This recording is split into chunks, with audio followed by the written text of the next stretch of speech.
নমস্কার সবাইকে বন্ধুরা, আজকে 29 মে 2025 ইংরেজি ত্রিপুরা দর্পণ পত্রিকায় উঠে আসা একটি বিশেষ গুরুত্বপূর্ণ হেডলাইনের বিস্তারিত আলোচনা কি দেওয়া হয়েছে সেটা এখন আমরা দেখব। হেডলাইনটির নাম হলো অতি ভারী বৃষ্টির পূর্বাভাসে সতর্কতা জারি করল সরকার। এখানে বলা হচ্ছে, উত্তর পশ্চিম বঙ্গোপসাগরে সৃষ্ট একটি সুস্পষ্ট নিম্নচাপের কারণে ভারতীয় আবহাওয়া দপ্তর আইএমডি রাজ্যে 28 মে থেকে 31 মে পর্যন্ত ভারী থেকে অতি ভারী বৃষ্টিপাতের পূর্বাভাস জারি করেছে। আইএমডির আগরতলা কেন্দ্র থেকে জারি করা বিশেষ আবহাওয়া বুলেটিনে বলা হয়েছে, এই সময়ে ঘন্টায় সর্বোচ্চ 60 কিলোমিটার বেগে বিভিন্ন জায়গায় ঝড় ও দমকা হাওয়া বয়ে যেতে পারে। এই বুলেটিনে আজ এবং 30 মের জন্য কমলা সতর্কতা ও 29 মের জন্য লাল সতর্কতা জারি করা হয়েছে। বুলেটিনে বলা হয়েছে, উত্তর পশ্চিম বঙ্গোপসাগরে সৃষ্ট নিম্নচাপটি আগামী 24 ঘন্টায় গভীর নিম্নচাপে পরিণত হতে পারে। এর কারণে আজ এবং আগামীকাল সকাল 8:30 পর্যন্ত রাজ্যের সমস্ত জেলায় 1 থেকে 2টি স্থানে ভারী থেকে অতি ভারী বৃষ্টি হতে পারে।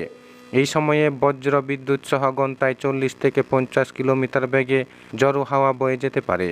29 এবং 30 মে সকাল 8:30 পর্যন্ত সময়ে পশ্চিম ত্রিপুরা ও খোয়াই জেলায় বিচ্ছিন্নভাবে অতি ভারী বৃষ্টিপাত হতে পারে। বাকি জেলাগুলিতে ভারী থেকে অতি ভারী বৃষ্টির সম্ভাবনা রয়েছে। এই সময়ে ঘন্টায় 60 কিলোমিটার বেগে ঝড়ো হাওয়া বয়ে যেতে পারে। 30 এবং 31 মে সকাল 8:30 পর্যন্ত সময়ে উত্তর ত্রিপুরা, সময়ে দোলাই ত্রিপুরা, সিপাহীজলা, গোমতী এবং দক্ষিণ ত্রিপুরা জেলায় ভারী থেকে অতি ভারী বৃষ্টির সম্ভাবনা রয়েছে। এই সময়ে রাজ্যের বিভিন্ন অংশে বজ্র বিদ্যুৎ সহ ঝড়ো হাওয়া বয়ে যাওয়ার সম্ভাবনা রয়েছে। ভারী থেকে অতি ভারী বর্ষণের যে প্রভাব জনজীবনে পড়তে পারে তার উল্লেখ করে আইএমডির পক্ষ থেকে বলা হয়েছে, নিচু এলাকা ও শহরে জলাবদ্ধতা, দৃশ্যমানতা কমে যাওয়ায় এবং জলাবদ্ধতার কারণে ট্রাফিক চলাচলে ব্যাঘাত ঘটতে পারে।